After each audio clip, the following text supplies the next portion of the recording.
ప్రియులారా, గతించినటువంటి వర్తమానంలో దేవుణ్ణి నీవు ప్రేమిస్తున్నావా? అయితే కలిగే లాభాలేంటి అన్న విషయాన్ని నేను మాట్లాడాను.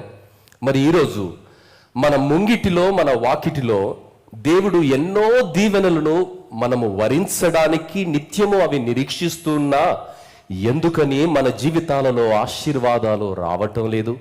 ఇంకా ఆశీర్వాదము లేనటువంటి పరిస్థితి, ధన్య జీవులుగా మార్చబడినటువంటి పరిస్థితి మరి ఎందుకు అలా జరుగుతున్నది అన్నది మనం నిజంగా ఆత్మ విమర్శన చేసుకోగలిగినట్లయితే దాని అర్థము సుస్పష్టంగా మనకు బోధపడే సత్యం ఏమిటి అంటే, దేవుణ్ణి నిజముగా మనం ప్రేమించటం లేదు. ప్రియులారా, దేవుణ్ణి నిజముగా ప్రేమించే వారిలో కొన్ని లక్షణాలు ఉంటాయి. ఆ లక్షణాల్లో ఒక్క లక్షణాన్ని మాత్రమే ఈరోజు గంట సేపు ఖచ్చితంగా మాట్లాడతాను. దయచేసి వినాలి. నాకు 10:12 ఇచ్చారు గంట సేపు, ఎందుకంటే ఆ లక్షణాన్ని మరలా రిపీట్ చేయడానికి సమయం నాకు దొరకదు. చాలా లక్షణాలు ఉన్నాయి. నీవు దేవుణ్ణి ప్రేమిస్తున్నావా లేదా అన్నది ఈ లక్షణాల వెలుగులో చాలా స్పష్టంగా నీకు అర్థమవుతుంది. దేవుని బిడ్డ, మరొక విషయం ఏమిటంటే, ఒక్క లక్షణమే ఇన్ని ఆశీర్వాదాలను తీసుకుని వస్తే అన్ని లక్షణాలను కొన్ని వారాల్లో నువ్వు వినబోతున్నావు. వింటే ఆ లక్షణాలన్నీ నీవు పునికి పుచ్చుకున్నట్లయితే ఎంత ఆశీర్వాదాన్ని, ఎంత దీవెనను, ఎంత గొప్ప ధన్య జీవితాన్ని అది నీకు ప్రసాదిస్తుంది అన్న విషయాన్ని నేను మాట్లాడబోతున్నాను. ప్రియులారా, మరి రసాయన శాస్త్రములో లిట్మస్ టెస్ట్ అంటారు. అంటే ఒక పదార్థము ఆల్కలైనా యాసిడ్ బేస్డా అన్నది తెలుసుకోవడానికి మరి రసాయన శాస్త్రాన్ని బోధించే రీనా చాలా చక్కగా ఆ విషయాన్ని వివరించవచ్చు. ప్రియులారా, మరి ఆత్మీయ జీవితంలో కూడా నీవు నేను ఈ లక్షణాలను కలిగి ఉంటేనే దేవుని ఆశీర్వాదాలు వస్తాయి. మరి నిరంతరము దేవుని భాషను మనం మాట్లాడి, క్రైస్తవ భాషను మనం మాట్లాడి, క్రైస్తవ ఆచారాల్లో మనం బ్రతికితే ఏ ఒక్క ఆశీర్వాదం నీకు రాదు. ఆశీర్వాదం రావాలి అంటే, దీవెన రావాలి అంటే, అద్భుతాలు జరగాలి అంటే దేవుడు సంతోషించాలి నిన్ను నన్ను బట్టి. దేవుడు నిన్ను నన్ను బట్టి ఆనందించాలి. నా జీవితము దేవునికి అంగీకారంగా ఉండాలి. ఎప్పుడైతే అది జరుగుతుందో అప్పుడే మనం ఆశీర్వదించబడతాం. ప్రియులారా, పరలోకానికి వెళ్ళే వ్యక్తుల్లో 10 లక్షణాలు బైబిల్లో రాయబడ్డాయి 15వ కీర్తనలో. ఆ 15వ కీర్తన చదువుతుంటే ఆ 10 లక్షణాలు నీకున్నట్లయితే పరలోకానికి వెళ్ళే మార్గంలో నువ్వు ఉన్నావన్నది ఇట్టే నీకు అర్థమవుతుంది.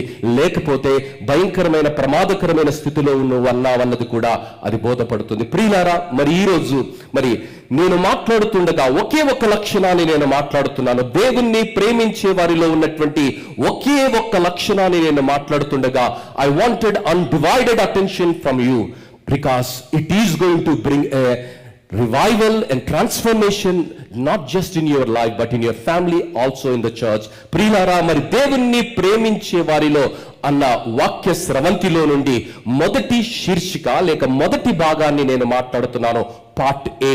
ప్రియులారా, మరి పార్ట్ ఏలో దేవుణ్ణి ప్రేమించే వారిలో ఉన్నటువంటి లక్షణాలు ఏమిటంటే, ఆజ్ఞలను గైకొనటము, ఆయన మాట వినటం వాళ్ళు చేస్తారు. ప్రియులారా, దేవుని మాటను ఆ వ్యక్తులు దేవుణ్ణి ప్రేమిస్తున్నాను అని చెప్పుకునే వారిలో దేవుని మాట ఏది చెబితే అది 100కి 100 వాళ్ళు వింటారు. ఒక వస్తువును మనము దాని లక్షణాల ఆధారంగా ఆ వస్తువు అని పిలుస్తాము. ఉదాహరణకు మనం గమనిస్తే పసిడిని లేక బంగారాన్ని స్వచ్ఛమైన బంగారం అని ఎప్పుడు అంటాం? లలిత జ్యువెలర్స్ లో కొనుక్కుంటే, కళ్యాణ్ జ్యువెలర్స్ లో కొంటే అది స్వచ్ఛమైన బంగారం అని అంటామా? కాదే. అది స్వచ్ఛమైన బంగారము అని మనం పిలవాలి అంటే దానిలో ఒక లక్షణం ఉండాలి. ఆ లక్షణం ఏమిటంటే 24 క్యారెట్. కనిపించిన ప్రతి నీటిని కూడా శుభ్రమైన స్వచ్ఛమైన నీరని పిలుస్తామా? చాలా నీళ్లు కనిపిస్తాయి, ట్యాంక్ బండ్ లో కూడా చాలా నీళ్లు ఉన్నాయి. ఉన్నంత మాత్రాన అవి మురికి నీరు అంటాం, మంచి నీరు అనం. మంచి నీరు అంటే ఖచ్చితంగా 3 లక్షణాలు ఉండాలి. రంగు ఉండొద్దు, రుచి ఉండొద్దు, వాసన ఉండదు. ఈ లక్షణాలు ఉంటేనే అవి మంచి నీరుగా పరిగణించబడతాయి. ప్రతి వస్తువు యొక్క స్వచ్ఛతను నిర్ధారణ చేయడానికి ప్రపంచంలో పరికరాలు ఉన్నాయి. మరి ఆత్మీయ జీవితం మాట ఏంటి? నీవు స్వచ్ఛమైనటువంటి నీతి జీవితాన్ని, దేవుడు మెచ్చే జీవితాన్ని, దేవుణ్ణి ప్రేమిస్తున్న జీవితాన్ని, దేవుని మాటకు విధేయత చూపిస్తున్నటువంటి జీవితాన్ని నీవు జీవిస్తున్నావన్నది చెప్పడానికి మొట్టమొదటి అతి స్పష్టమైన అతి ముఖ్యమైనటువంటి ఆధారము, లక్షణము ఏమిటి అంటే దేవుని మాటను నీవు ఖచ్చితంగా వింటావు. దేవుని బిడ్డ, విశ్వాస జీవితంలో, సేవా జీవితంలో మరి దేవుని నేను ప్రేమిస్తున్నానండి, భగవాన్కి సబ్ కుచ్ హాజిర్ హై అని పెద్ద పెద్ద డైలాగులు మాట్లాడే వాళ్ళు చాలా మంది ఉంటారు. ప్రియులారా, అలా డైలాగులు మాట్లాడినంత మాత్రాన దేవుడు అబ్బా వీడు నిజంగా నన్ను చాలా ప్రేమిస్తున్నాడని దేవుడు ఉబ్బి తబ్బి బేం కాడండి. మరి దేవుడు తప్పకుండా మనలో వాంఛిస్తున్నది, నిరీక్షిస్తున్నది, చూడాలనుకుంటున్నది ఏంటో తెలుసా? ఈ లక్షణం. ఆ లక్షణం ఏమిటంటే దేవుణ్ణి ప్రేమించడం. యోహాను సువార్త 14వ అధ్యాయము 15వ వచనం ఏమని ఘోషిస్తున్నట్టే, మీరు నన్ను ప్రేమించిన ఎడల నా ఆజ్ఞలను. ప్రియులారా, దేవుణ్ణి ప్రేమిస్తున్నా ప్రైజ్ ది లార్డ్, హల్లెలూయా, ఆమేన్ అని చెప్పుకుంటూ తిరిగితే లాభం లేదమ్మా. ఆశీర్వాదాలు రావు. ఆశీర్వాదం కావాలి అంటే దేవుని ఆజ్ఞలకు నీవు ఆయనను ప్రేమిస్తున్నానంటే ఖచ్చితంగా ఎంత కష్టమైనా ఎంత నష్టమైనా వాటికి విధేయత చూపించి ఆ ఆజ్ఞల వెలుగులో ఆయనను ప్రేమించినటువంటి నీవు తప్పకుండా నడుస్తావు. మరొక మాటలో చెప్పాలి అంటే యోహాను సువార్త 14వ అధ్యాయం 21వ వచనం ఏమంటుందంటే, ఆయనను మరి ఆజ్ఞలను అంగీకరించి వాటిని గైకొను వాడే నన్ను ప్రేమిస్తున్నావు. దేవుని నువ్వు ప్రేమిస్తున్నావంటే ఆజ్ఞలను అంగీకరిస్తావు, ఆజ్ఞలను గైకొంటావు. ఈ రెండు లక్షణాలు నీ జీవితంలో ఖచ్చితంగా ఉండి తీరుతాయి. అంగీకరించి గైకొంటేనే నీవు ప్రేమిస్తున్నావు. నిరాకరించి అవిధేయత చూపిస్తే నువ్వు ఎన్ని కబుర్లు చెప్పినా, ఎన్ని కాకమ్మ కహానీలు చెప్పినా, దేవుని దృష్టిలో మాత్రము దేవుణ్ణి ప్రేమించని వ్యక్తిగానే దేవుడు మనల్ని ముద్ర వేస్తాడు. దేవుని బిడ్డ, యేసయ్య మాటల్లో మనం చెప్పాలి అంటే యోహాను సువార్త 14వ అధ్యాయం 23వ వచనంలో ఆయన ఏమంటున్నాడంటే, నన్ను ప్రేమిస్తే నా మాటను గైకొంటారు. నువ్వు నిజంగా దేవుణ్ణి ప్రేమిస్తున్నావా? దేవుణ్ణి ప్రేమిస్తే 100కి 100 దేవుని మాటకు విధేయత చూపిస్తావు. 1% కూడా ఇటు అటు ఉండదండి. దేవుడు ఏదైతే చెప్పాడో ఖచ్చితంగా 100కి 100 అది నువ్వు నెరవేరుస్తావు. నీవు ప్రేమిస్తున్నానని చెబితే, నీవు విశ్వాసివని చెబితే, ఆయన రక్తంలో కడగబడినావని చెబితే, ఆయన వాక్యపు వెలుగులో బ్రతుకుతున్నానని చెబితే, ఆయన గురించి రోషము కలిగి నువ్వు బ్రతుకుతున్నానంటే, అంకిత భావముతో పులకిస్తున్నానంటే, తప్పిస్తున్నానంటే, జీవితమే ఒక యజ్ఞంగా సాగుతుందని నీవు పలుకుతున్నట్లయితే, ఆయన మాటలకు ఎలాంటి పరిస్థితుల్లోనైనా, ఎంత అవమానమైనా, ఎంత నిర్లక్ష్యమైనా, ఎంత అపహాస్యమైనదైనా ఖచ్చితంగా ఆ వాజ్ఞలకు విధేయత చూపించి అవిధేయుడుగా కాకుండా నిరుత్సాహాలలో కూడా రోషము కలిగి ఒంటరివైన నీ జీవితాన్ని నువ్వు సాగిస్తావు. అది చేయకుండా నేను దేవుని చాలా ప్రేమిస్తున్నానండి, దేవుడంటే నాకు ప్రాణమండి అని చెప్పుకుంటూ వెళితే దేవుని దృష్టిలో మన భక్తి అంగీకరించబడదు, ఆశీర్వాదాలు మన జీవితంలో రావు. ప్రియులారా, దేవుని వాక్యములో మనం గమనిస్తే మొట్టమొదటి రాజు సౌలును దేవుడు ఇశ్రాయేలుల మీద 12 గోత్రాల మీద రాజుగా ఆయనను నియమించాడు. ఆయనతో దేవుడు 15వ అధ్యాయము 3వ వచనములో మొదటి సమూయేలు గ్రంథములో ఏమని మాట్లాడుతున్నాడంటే, ఆయనకు ఒక మాట చెప్పాడు దేవుడు. ఏమని? కాబట్టి నీవు పోయి కనికరింపక అమాలేకీయులను హతము చేయుచు పురుషులనేమి, స్త్రీలనేమి, బాలులనేమి, పసిపిల్లలనేమి, పెద్దలనేమి, గొర్రెలనేమి, ఒంటెలనేమి, గార్ధబములనేమి అన్నిటినీ హతము చేసి వారికి కలిగినది అంతయు బొత్తిగా పాడు చేసి అమాలేకీయులను నిర్మూలము చేయమని చెప్పాను.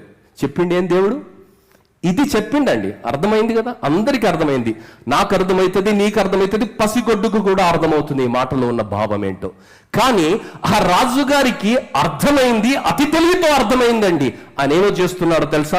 9వ వచనంలో దేవుడు చెప్పినటువంటి మాట, దేవుణ్ణి ప్రేమిస్తున్నానని చెప్పే వ్యక్తి, దేవుడు రాజుగా ఆయనను అభిషేకించి తన ప్రజలను పరిపాలించడానికి ఒక ఆధిక్యతనిస్తే, దేవుని మాటకు విధేయత చూపించడానికి బదులుగా ఆ స్థితిలోనికి హెచ్చించినటువంటి దేవుణ్ణి ప్రేమించడానికి ఆయన ఆజ్ఞలకు విధేయుడై కట్టుదిట్టమైనటువంటి జీవన విధానముతో నిబద్ధతతో బ్రతకవలసినటువంటి రాజు ఎలా బ్రతుకుతున్నాడు, ఎలా మాట్లాడుతున్నాడంటే హెచ్చించినటువంటి దేవుని యొక్క మాటను బేఖాతరు చేస్తూ ఆయన పలుకుతున్నటువంటి మాట, సౌలును జనులను కూడి ఆగాగును, గొర్రెలలో ఎడ్లలోను కొవ్విన గొర్రె పిల్లలు మొదలైన వాటిలో మంచి వాటిని నిర్మూలము చేయక కడగా ఉంచి పనికి రాని నీచ పశువులన్నిటినీ నిర్మూలము చేసి. ఎంత డ్రామా! దేవుణ్ణి ప్రేమిస్తున్నాడు అంటున్నాడు ఈ రాజుగారు. దేవుని మాటకు మాత్రం విధేయత చూపించటం లేదు. దేవుడు బొత్తిగా నాశనం చేయమంటున్నాడు. ఆగాగును అమాలేకులను సర్వనాశనము చేయమని దేవుడు ఆజ్ఞాపిస్తే ఈ మహారాజు గారికి ఎంత తెలివితేటలంటే, చావు తెలివితేటలంటే, దేవుని మాటను వ్యతిరేకించే తెలివితేటలు, దేవుని మాటను బేఖాతరు చేసే తెలివితేటలు, దేవుని మాటను కాదనే తెలివితేటలు. ఆయన మంచి వాటిని, బలిసినటువంటి వాటిని, కొవ్వినటువంటి వాటిని కడగా ఉంచి మరి ఆయన మాట్లాడుతున్నటువంటి మాట 11వ వచనంలో ఏమిటంటే, సౌలు నన్ను అనుసరింపక వెనుక తీసి నా ఆజ్ఞలను గనికను పోయెను గనుక అతనిని రాజుగా నిర్ణయించినందుకు నేను పశ్చాత్తాపపడుచున్నాను. అందుకు సమూయేలు కోపావేశుడై రాత్రంతా యెహోవాకు మొరపెట్టుచుండెను. ప్రియులారా, దేవుడే బాధపడుతున్నాడు. ఇలాంటి ఒక భ్రష్టుణ్ణి, మరి ఇలాంటి ఒక వ్యక్తిని నేను ఎందుకు రాజుగా చేశాను, నా మాటనే విననటువంటి వాడికి ఎందుకు ఈ ఆధిక్యతనిచ్చాను, ఈ హోదానిచ్చాను, ఈ పరిస్థితిలో ఎందుకు కూర్చోపెట్టానని దేవుడే ఏం చేస్తున్నాడమ్మా? పశ్చాత్తాపపడుతున్నాడు. ఎంత గొప్ప మాట ఇది! దేవుడు పశ్చాత్తాపపడుతున్నాడు. ఎందుకో తెలుసా? ఒక మరి విలువలు లేనటువంటి వాడు, దేవుని మాటకు విలువలేనటువంటి వాడు రాజుగా మార్చబడి దేవునికి దుఃఖాన్ని కలిగిస్తున్నటువంటి పరిస్థితి. దేవుని బిడ్డ, పైపెచ్చు ఆయన మాట్లాడుతున్నటువంటి మాట ఏమిటో తెలుసా? 13 నుండి 16 వచనాలలో మొదటి సమూయేలు గ్రంథములో దేవుని మాటను 100% బేఖాతరు చేసి ఎంత కవరింగిచ్చి మాట్లాడుకుంటున్నాడో తెలుసా? ఈ రోజు ఉన్నటువంటి రాజకీయ నాయకులు ఎవరు కూడా ఆయనకు మరి ముందు బేఖాతరే కావచ్చు. గమనిస్తున్నామా? తర్వాత అతడు సౌలు వద్దకు రాగా, సౌలు, యెహోవా వలన నీకు ఆశీర్వాదము కలుగునుగాక, యెహోవా ఆజ్ఞను నేను నెరవేర్చితిననగా. ఎంత అబద్ధం, ఎంత ధైర్యం, ఎంత మొండితనం, ఎంత మూర్ఖత్వం! దేవుని ఆజ్ఞను అక్షరార్థంగా నెరవేర్చకుండా, దేవుని ఆజ్ఞను తుంగలో తొక్కి, దేవునికే పశ్చాత్తాపాన్ని, కన్నిటిని, ఆయాసాన్ని, దుఃఖాన్ని తీసుకుని వచ్చిన ఈ మూర్ఖుడైన మొట్టమొదటి సౌలు రాజు మాట్లాడుతున్నాడు ప్రవక్తతో. ఎంత ధైర్యంగా మాట్లాడుతున్నాడు! దేవుని ఆజ్ఞను నేను ఖచ్చితంగా నెరవేర్చలేదండి. ప్రియులారా, మరి అంత భయంకరమైనటువంటి పరిస్థితులలో ఆయన జీవిస్తున్నాడు. ప్రియులారా, ఈరోజు దేవుని వాక్యం సెలవిస్తుంది, ఆయనను మనము ప్రేమిస్తే ఆయన ఆజ్ఞలను మనము గైకుంటాము. యోహాను మరి మొదటి సమూయేలు గ్రంథము 15వ అధ్యాయం 22వ వచనం ఏమని సెలవిస్తుందంటే, ఆయన మాట వినుటయు ఆయన ఆజ్ఞలను గైకొనుటయు శ్రేష్టము. దేవుని బిడ్డ, ఈరోజు ఆశీర్వాదాల కొరకు చాలా మంది మరి ఎక్కడెక్కడికో వెళుతున్నారు, ఏమేమో చేస్తున్నారు. అవన్నీ చేసినా కూడా ఎందుకండి మాకు ఆశీర్వాదాలు రావట్లేదు, ఎందుకండి మా కోరికలు తీర్చటం లేదు, ఎందుకండి మాకు సంతోషం కలగటం లేదని అడుగుతున్నారా? అదే నేను మాట్లాడుతున్నాను. దేవుని బిడ్డ, నువ్వు నిజంగా దేవుణ్ణి ప్రేమించటం లేదు. నిజంగా నువ్వు దేవుణ్ణి ప్రేమిస్తే ఎలాంటి ఆశీర్వాదాలు ఇస్తాడు, ఎలాంటి హెచ్చింపునిస్తాడు, ఎలాంటి ఆరోగ్యాన్ని ఇస్తాడు, ఎలాంటి సంతోషాన్ని ఇస్తాడు, ఎలాంటి సమృద్ధిని ఇస్తాడు అన్న విషయాలను నేను మాట్లాడబోతున్నాను దేవుని వాక్యము వెలుగులో నుండి. దేవుని బిడ్డ, ఈరోజు దేవుణ్ణి ప్రేమించేవారు ఏ పరిస్థితుల్లోనైనా, ఎంత కష్టమైనా, ఎంత నష్టమైనా దేవుని మాటకు విధేయత చూపిస్తారు. మొట్టమొదటి కుటుంబములో ఆదాము అవ్వలు సృష్టించినటువంటి దేవుణ్ణి మరి తోటలో ఒక బాధ్యతనిచ్చి గౌరవమైనటువంటి స్థితిలో ప్రతిష్ఠించినటువంటి దేవుని మాటను కాదని దయ్యం మాటను విన్నారు. ఈరోజు దేవుడు మనకు ఎన్నో పరిస్థితులు కల్పించాడు. ఆరోగ్యాన్ని ఇచ్చాడు, ఉద్యోగాన్ని ఇచ్చాడు, ఆస్తిపాస్తులను ఇచ్చాడు, బంధువులను ఇచ్చాడు. సమాజంలో, సభ్య సమాజంలో ఉన్నతమైన సాంఘిక, రాజకీయ, ఆర్థిక స్థితిగతులను ఇస్తే ఆ ఇచ్చిన దేవునికి విధేయత చూపించడానికి బదులుగా, ఆయన మాటలను అంగీకరించడానికి బదులుగా, ఆయన ఆజ్ఞలను గైకొనడానికి బదులుగా అనేక సందర్భాలలో మరి వ్యతిరేకమైనటువంటి భావజాలముతో బ్రతుకుతూ దేవుడు మమ్మల్ని దీవించటం లేదు, దేవుడు మమ్మల్ని ఆశీర్వదించటం లేదంటే ఎందుకు ఆశీర్వదిస్తాడు? దేవుడు ఆశీర్వదించాలంటే దేవుని మాటకు 100% నువ్వు విధేయత చూపించాలి. సౌరు రాజు వలె సగం విధేయత చూపించి దేడుషారి, హైదరాబాద్ భాషలో చెప్పాలి అంటే దేడుషారి పనులు చేసుకుంటా దేవుడికి అంతా అర్థమవుతుందండి, దేవుడు అన్ని చూస్తున్నాడండి, నా హృదయాన్ని కూడా చూస్తున్నాడు. చూసే దేవుడే మాట్లాడుతున్నాడమ్మా. చూస్తున్నటువంటి దేవుడు, వింటున్నటువంటి దేవుడు, మరి ఆ బాధ్యతను ఇచ్చినటువంటి దేవుడే వాపోతూ పలుకుతున్నటువంటి మాట ఏమిటంటే, ఇలాంటి వ్యక్తిని నేను ఎందుకు రాజుగా రాజుగా మరి అభిషేకించాను, ఆ స్థితిని ఇచ్చాడని దేవుడే పశ్చాత్తాపడుతున్నాడు. కారణం ఏమిటంటే దేవుని మాటకు ఆయన విధేయత చూపించటం లేదు. 50% ఆయన కన్వీనియంట్ గా ఉన్నది ఆయన చేస్తూ అది దేవుని చిత్తంగా అభివర్ణించే ఒక గొప్ప ప్రమాదకరమైనటువంటి ఒక నాటకాన్ని ఆయన తెరలేపాడు. ప్రియులారా, ఈరోజు మన జీవితంలో కూడా చాలా సందర్భాల్లో మనం ఏమనుకుంటామంటే దేవునికి అర్థమవుతుందండి, దేవునికి కానుకగానే తీశాను అవి. ఆయన అదే చెప్తాడు. సౌలు సమూయేలు ప్రవక్తతో 15వ అధ్యాయం 13 నుండి 16 వచనాల్లో ఎందుకు అలా తీసావంటే ఎంత గొప్ప కవరింగ్ ఇస్తున్నాడో తెలుసా? ఆ కవరింగ్ ఏంటంటే, బ్రదర్ నేను అవి ఎందుకు తీసుకున్నానో తెలుసా? దేవునికి కానుకగా తీశాను, దేవునికి బలి అర్పించడానికి తీశాను. ప్రియులారా, ఇవన్నీ దేవునికి అర్థమవుతాయి. నువ్వు చేస్తున్నది ఎందుకు చేస్తున్నావో, ఎవరి కొరకు చేస్తున్నావో, నీ హృదయాన్ని సృష్టించిన దేవుడు, ఆ పదవిలో నిన్ను అలంకరించిన దేవుడు, ఆ పరిస్థితులకు కారణమైనటువంటి దేవుడు, నిన్ను నన్ను ఎరిగి ఉన్న దేవుడు, మనల్ని ఆశీర్వదించడానికి గాయపడిన తన హస్తాలను చాచినటువంటి దేవుడు ఈ మాటలు మాట్లాడుతున్నాడు. గమనిస్తున్నావా దేవుని బిడ్డ? మరి ఆ సౌలు రాజు దేవుని మాటకు విధేయత చూపించలే, ఆశీర్వాదాన్ని పోగొట్టుకున్నాడు. ఆదాము అవ్వలు దేవుని మాటకు విధేయత చూపించలే, ఆశీర్వాదానికి దూరం అయిపోయారు.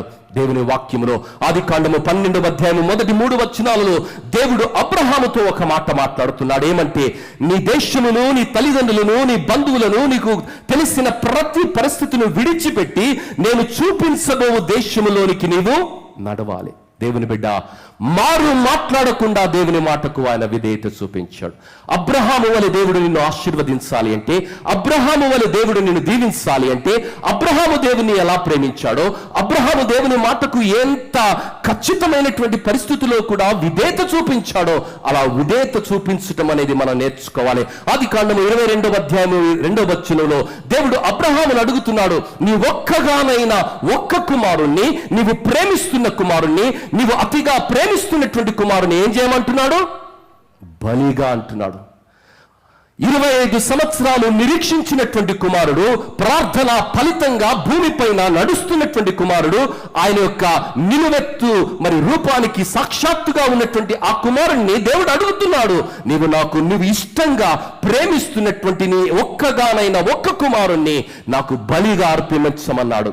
దేవుణ్ణి ప్రేమిస్తున్నాడు కాబట్టి ఆ కుమారుణ్ణి కూడా బలిగా ఇవ్వడానికి అబ్రహాము వెనకడుగు వేయలేదు. దేవుని బిడ్డ, ఈరోజు దేవుణ్ణి ప్రేమించే వారిలో ఉన్న అతి స్పష్టమైనటువంటి లక్షణం ఏమిటంటే, వారు ఇష్టంగా ప్రేమించేది, వారు మక్కువతో ప్రేమించేది, దేవుడు అడిగిన వెంటనే ఎలాంటి షరతులు లేకుండా, అరమరికలు లేకుండా సంపూర్ణంగా దేవుని మాటకు విధేయత చూపిస్తారు. ఒక్కగానైనా ఒక్క కుమారుణ్ణి దేవుడు అడగగానే అబ్రహాము దేవుడికి ఇవ్వడానికి ఇష్టపడ్డాడు. దేవుని బిడ్డ, ఈరోజు దేవుని మాటకు మనము విధేయత చూపించినట్లయితే దేవుని వాక్యము సెలవిస్తున్నది. ఫిలిప్పీలకు రాసిన పత్రిక 2వ అధ్యాయం 8-9 వచనములో ఆయనను దేవుని మాటకు విధేయత చూపిస్తే దేవుడు మనల్ని ఆశీర్వదిస్తాడు. ఫిలిప్పీలకు రాసిన పత్రిక 2వ అధ్యాయము 8-9 వచనాలలో, మరియు ఆయన ఆకారమందు మనుష్యునిగా కనపడి మరణము పొందినంతగా, అనగా శిలువ మరణము పొందినంతగా విధేయత చూపిన వాడై తన్ను తాను తగ్గించుకొనెను. అందుచేతను పరలోకమందున్న వారిలో గాని, భూమి మీదున్న వారిలో గాని, భూమి క్రింద ఉన్న వారిలో గాని ప్రతి మోకాలును యేసు నామమున వంగునట్లు, ప్రతి వాని నాలుకను తండ్రి అయిన దేవుని మహిమార్థమే యేసు క్రీస్తు ప్రభువని ఒప్పుకొనున్నట్లు దేవుడు ఆయనను అధికముగా హెచ్చించి, దేవుడు అధికంగా హెచ్చించాడు. ఎందుకు? దేవుని మాటకు విధేయత చూపించాడు. బేషరతుగా తండ్రి అయినటువంటి దేవుని మాటకు యేసు ప్రభువు విధేయత చూపించాడు. దేవుని బిడ్డ, ఈరోజు చాలా సందర్భాలలో భక్తి జీవితంలో దేవుడు మనల్ని హెచ్చించకపోవడానికి కారణం ఏమిటంటే, మనకు ఏదైతే కన్వీనియంట్ గా ఉంటుంది, ఏదైతే మనకు సౌఖ్యంగా ఉంటుందో, ఏదైతే మనకు సౌలభ్యంగా ఉంటుందో, ఏదైతే మనకు అనుకూలంగా ఉంటుందో ఆ మాటలకు దగ్గర భక్తి వేషాలు చాలా వేస్తున్నాం. కానీ మనకు ఇష్టంగా ఉన్నది దేవుని కొరకు సాక్రిఫైస్ చేస్తున్నావా? ప్రియులారా, దేవుని కొరకు ఎప్పుడైనా ఒక నెల రోజులు మాంసం తినకుండా ఉన్నావా? దేవుని కొరకు ఏ రోజైనా ఉపవాసం ఉన్నావా? How many of you practice fasting in your life? Because all the saints of God have fasted. Even Jesus Christ fasted. Because fasting brings power. Fasting brings victory. Fasting refines us. Fasting refreshes us. దేవుని బిడ్డ, విశ్వాసమని చెప్పుకునే నీవు నీ జీవితంలో దేవుని కొరకు ఒక పూట భోజనాన్నైనా నీవు త్యాగం చేశావా? నీకిష్టమైనవి దేవుని కొరకు నీవు ప్రాణార్పణంగా పోసావా? నీకిష్టమైన వాటిని దేవుని కొరకు నీవు త్యజించావా? అవి బట్టలే కావచ్చు, డబ్బే కావచ్చు, అది మాంసమే కావచ్చు, నీకిష్టమైనది ఏదైనా కావచ్చు, నీ సుఖమే సౌఖ్యమే కావచ్చు, అధికారమే కావచ్చు, ప్రభువు కొరకు దానిని నీవు విడిచిపెట్టడానికి సంసిద్ధంగా ఉన్నావా? ఎప్పుడైతే దేవుణ్ణి ప్రేమిస్తావో అబ్రహాము వలె, ఎప్పుడైతే తండ్రిని యేసు ప్రభువు వలె నువ్వు ప్రేమిస్తావో, ప్రతి విషయాన్ని కూడా దేవుని కొరకు నీవు విడిచిపెట్టడానికి సిద్ధంగా ఉంటావు. దేవుని బిడ్డ, దేవుని వాక్యం హెబ్రీయులకు రాసిన పత్రిక 4వ అధ్యాయం 8వ వచనం ఏమని సెలవిస్తుందంటే, యేసు దేవుని కుమారుడై ఉండి తాను పొందిన శ్రమల చేత ఆయన విధేయత నేర్చుకున్నాడు. ఈరోజు మన జీవితంలో శ్రమలను, కష్టాలను, కన్నీళ్లను, అవమానాలను దేవుడు ఎందుకు కలిగిస్తున్నాడంటే, ఆ శ్రమల ద్వారా, అవమానాల ద్వారా, నిరీక్షణ ద్వారా మనల్ని హెచ్చించడానికే కానీ అవమానపరచడానికి కాదు. మనము 21st సెంచరీలో బ్రతుకుతున్నాం. ఆర్టిఫిషియల్ ఇంటెలిజెంట్ రూల్ చేస్తున్నటువంటి ప్రపంచంలో మనం బ్రతుకుతున్నాం. అన్ని రోబోట్ లెక్క జరిగిపోవాలి, క్షణాల్లో జరిగిపోవాలి. దేవుని సన్నిధిలో దేవుని ప్రేమిస్తున్నామని చెప్పే మనము నిరీక్షించడం మనకు చేత కానటువంటి పరిస్థితుల్లో ఉన్నాము. దేవుడు జ్ఞాపకం చేస్తున్నాడు, నిరీక్షించడం నేర్చుకోవాలి, దేవునిపై ఆధారపడటం నేర్చుకోవాలి. దేవుడు తన కాలమందు ప్రతిదీ కూడా అద్భుతంగా, గొప్పగా, ధన్యంగా మారుస్తాడని నమ్మి అడుగులు వేయటం మనం నేర్చుకోవాలి. అబ్రహాము నమ్మాడు, అందుకే ఆశీర్వదించబడ్డాడు. యేసు ప్రభు తండ్రి అయినటువంటి దేవునికి 100% విధేయత చూపించాడు. కారణం ఏమిటంటే ఆయన నమ్మాడు. ప్రియులారా, దేవుణ్ణి నమ్మి ఆయన మాటకు విధేయత చూపిస్తే మరి జరిగే మరొక లాభము ఏమిటంటే, నిర్గమాకాండము 15వ అధ్యాయము 26వ వచనం ఏమని సెలవిస్తుందంటే, మీ దేవుడైన యెహోవా వాక్కును శ్రద్ధగా విని ఆయన దృష్టికి న్యాయమైనది చేసి ఆయన ఆజ్ఞలకు విధేయులై ఆయన కట్టడలన్నిటినీ అనుసరించి నడిచిన యెడల నేను ఐగుప్తీయులకు కలగజేసిన రోగములలో ఏదియూ మీకు రానియను, నిన్ను స్వస్థపరచు యెహోవాను నేనే. దేవుని బిడ్డ, రోగము నీకు రాదని దేవుని వాక్యం సెలవిస్తుంది. గమనిస్తున్నావా? నీవు దేవుణ్ణి ప్రేమిస్తే రోగము నీకు రాదని దేవుని వాక్యము సెలవిస్తున్నది. చాలా సందర్భాలలో మన జీవితంలో అనారోగ్యాలకు కారణము అవిధేయతే అన్నది ఎంతమంది విశ్వాసులు గమనిస్తున్నారు?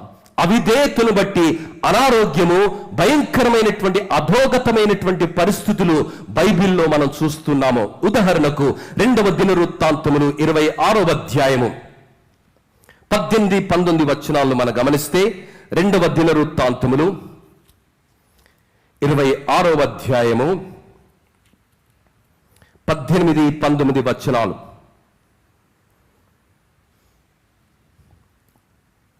వారు రాజైన ఉజ్జియాను ఎదిరించి, ఉజ్జియా, యెహోవాకు ధూపము వేయుటకై ప్రతిష్ఠించబడిన అహరోను సంతతి వారైన యాజకుల పనియే గాని నీ పని కాదు. పరిశుద్ధ స్థలములో నుండి బయటికి పొమ్ము, నీవు ద్రోహము చేసి ఉన్నావు. దేవుడైన యెహోవా సన్నిధిని అది నీకు ఘనత కలగజేయదని చెప్పగా, ఉజ్జియా ధూపము వేయుటకు ధూపార్తిని చేత పట్టుకొని రౌద్రుడై యాజకుల మీద కోపము చూపెను. యెహోవా మందిరములో ధూపపీఠము ప్రక్కనతను ఉండగా యాజకులు చూచుచుండగానే ప్రధాన యాజకుడైన ఉన్నప్పుడు అతని నొసట కుష్ఠరోగము పుట్టెను.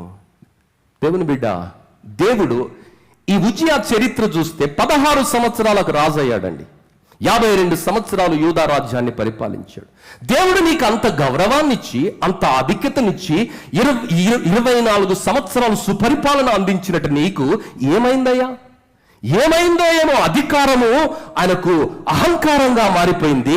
నియంత్ర ధోరణితో అనవసరమైనటువంటి పని, ఆయనకు పనికి రానటువంటి పని, ఆయన పని కానటువంటి పనిలోనికి ఆయన చొరవ చేసుకొని, నేను అన్నదే నడవాలి, నాదే వేదం అన్నటువంటి నిరంకుశ ధోరణలోనికి ఆయన వచ్చాడు.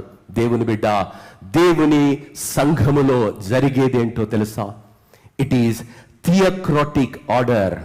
It is not a democratic, it is not autocratic. ప్రియులారా, మరి గ్రీకు భాషలో థియో అనే మాటకు అర్థము దేవుడు. సంఘములో జరిగేది దేవుని పరిపాలన, లోకములో జరిగేది డెమోక్రటిక్, డెమో అనే మాటకు ప్రజలు. ఈరోజు కొన్ని ప్రభుత్వాలు అంటున్నాయి కదా, ప్రజా పరిపాలన, ప్రజల పరిపాలన జరుగుతుంది లోకములో. మరి నియంత పరిపాలన లేక రాజరిక పరిపాలన అటోక్రసీ అంటారు. ప్రియులారా, మరి సంఘములో జరిగేది ఈ వాక్యములో ఏది రాయబడిందో అలానే జరగాలి. ప్రజల యొక్క అభిష్టము, ప్రజల యొక్క ఇష్టము, ప్రజలకు తోచినట్టుగా, నాకు తోచినట్టుగా, మాకు తోచినట్టుగా మేము చేస్తామనడానికి వీల్లేదు. అలా చేస్తే ఈ దేవుని యొక్క వాక్యాన్ని, దేవుని యొక్క ధర్మాన్ని మరి ఉజ్జియా వలె మనము నిరాకరిస్తే దానికి మూల్యాన్ని మనమే భరిస్తామని దేవుడు హెచ్చరికగా ఉజ్జియా జీవితాన్ని అందులో రాయించాడు. ప్రియులారా, బైబిల్ గ్రంథములో మనం గమనించినట్లయితే కొన్ని విషయాలు చేయాలన్నాడు, కొన్ని విషయాలు చేయకూడదన్నాడు. కొన్ని విషయాలు చాలా ఖచ్చితంగా దేవుడు రాయించాడు, ఎవరు చేయాలి, ఎవరు చేయకూడదు. ఈరోజు ఉన్నటువంటి పరిస్థితుల మధ్య మనుషులకు వాక్యము కన్నా పరిస్థితులను అర్థం చేసుకునే ప్రభావానికి లోదవుతున్నటువంటి ఒక శోధన ఉన్నది. దేవుని వాక్యం ఎంతో స్పష్టంగా ఎఫెసీయులకు రాసినటువంటి పత్రిక 4వ అధ్యాయం ఏమని సెలవిస్తుంది? 11వ వచనం నుండి 13వ వచనం వరకు, మనమందరము విశ్వాస విషయములో దేవుని కుమారుని గూర్చిన జ్ఞానములోను ఏకత్వము పొంది సంపూర్ణ పురుషుల అగుమర వరకు, అనగా క్రీస్తునకు కలిగిన సంపూర్ణతకు సమానమైన సంపూర్ణత కలుగు వరకు. ఈ మాటలు చాలా జాగ్రత్తగా వినాలి. యేసుకు కలిగిన సంపూర్ణత నా జీవితంలో రావడానికి దేవుడు కొంతమందిని సంఘములో ఏర్పరచుకున్నాడు. ఈరోజు సంఘం అంటే అవగాహన లేదు, బాధ్యతలంటే అవగాహన లేదు. అంతా యోమయం జరుగుతున్నటువంటి వేళ ఆశీర్వాదాలు ఎలా వస్తాయి, దీవెనలు ఎలా వస్తాయి, జీవితంలో సంతోషం, సౌభాగ్యం ఎలా వికసిస్తుంది? దేవుని బిడ్డ, వాక్యాన్ని విడమర్చి మనం అర్థం చేసుకోవాలి. దేవుని వాక్యం ఏమని తెలుస్తుంది? అనగా క్రీస్తునకు కలిగిన సంపూర్ణతకు సమానమైన సంపూర్ణత కలుగు వరకు ఆయన ఇలాగు నియమించెను, పరిశుద్ధులు సంపూర్ణగునట్లు క్రీస్తు శరీరము క్షేమాభివృద్ధి పొందుటకును పరిచర్య ధర్మము జరిగించుటకును ఆయన కొందరిని అపోస్తులను గాను, కొందరిని ప్రవక్తలను గాను, కొందరిని సువార్తికులను గాను, కొందరిని కాపరులు గాను, కొందరిని ఉపదేశకుగాను నియమించెను. ప్రియులారా, దేవుడు నియమించాడండి. దేవుడు నియమించినటువంటి పనిని వారు చేయడానికి ఆటంకంగా, అవరోధంగా ఒక రాజు అధికార మదాన్ని బట్టి, అధికార గర్వాన్ని బట్టి, అహంకారాన్ని బట్టి, నియంత్రిత ధోరణి బట్టి నాది నడవాలే అంతే. యాజకులు చూస్తుండగానే ఆయన జీవితంలో మరొకసారి దేవుని మందిరంలోనికి ఆయన అడుగు పెట్టలే. ఎంత అహంకారం! ఆయన చేసినటువంటి ఒక్క పొరపాటు తిరిగి తన జీవితంలో ఎప్పుడు కూడా దేవుని మందిరంలోనికి ఆయన రాలేదు. దేవుని వాక్యాన్ని చదవండి, కింది వచనాల్లో గమనిస్తుంది. He was never entered till his death into the presence of God. దేవుని బిడ్డ, ఈరోజు అనేకమైన ఆశీర్వాదాలను మనం కోల్పోతున్నాం. ప్రియులారా, కారణం ఏమిటంటే తెలుసో తెలియకో దేవుని మాటకు అవిధేయత చూపిస్తున్నాం. ఎవరు ఏం చేయాలో అవి దేవుడు రాయించాడు. అందరూ అన్ని చేసేదైతే ఇవన్నీ ఎందుకు రాయిస్తాడండి? ఎవరు పడితే ఏది పడితే అది చేయాలంటే ఇవన్నీ ఎందుకండి? దేవుని బిడ్డ, ఎవరు ఏం చేయాలో దేవుడు రాయించాడు, ఎవరు ఎప్పుడు చేయాలో రాయించాడు, ఎవరు అర్హులో రాయించాడు, ఎవరు అర్హులు కారో రాయించాడు. ఎవరు చేస్తే ఆశీర్వాదం వస్తుంది, ఎవరు చేస్తే దీవెనలు వస్తాయి, అలా చేయకపోతే జరిగే నష్టమేమిటో కష్టమేమిటో విడమర్చి తన వాక్యములో, పరిశుద్ధమైన తన వాక్యములో దేవుడు రాయిస్తే ఆ మాటలు ఎక్కడ వింటామండి? ఇప్పుడు సాధ్యమవుతాయా? దేవుని వాక్యానికి విధేయత చూపించడం ఇప్పుడు సాధ్యమవుతుందా అని మొండితనముతో, మూర్ఖత్వంతో మనము మాట్లాడితే నష్టాలు, కష్టము మనకే.